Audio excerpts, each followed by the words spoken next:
Insulating a sliding glass door is no different than insulating an entry door or a window. When after you've squared off and shimmed your opening, you're just going to add either a spray foam insulation to the outside part of the frame or a fiberglass insulation. The only challenge comes from how big the actual framed, the original door when it was framed in, how much room they left. Typically in new construction, when they're framing a home for your window openings, your door openings, etc., they're going to leave a 1/2 inch to 3/4 inch so that you can adjust level and square openings. So really what it comes down to is you have to go back to what did the original builder of the home leave you when it came to the rough end opening.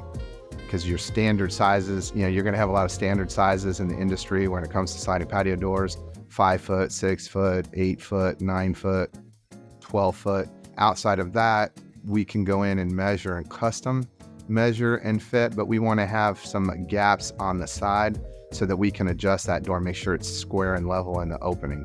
That makes it a lot easier then to go back after it's shimmed and squared to insulate that cavity before we put the interior and exterior trim on. If you have any air coming around the frame, then it wasn't a good install. You want to seal that gap all the way around that door to make sure you don't have any air infiltration from around the actual frame behind your trim.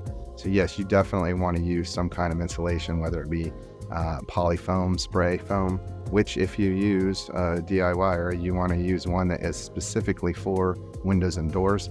The expansion rate is a lot less than if you were just doing like a crack fill.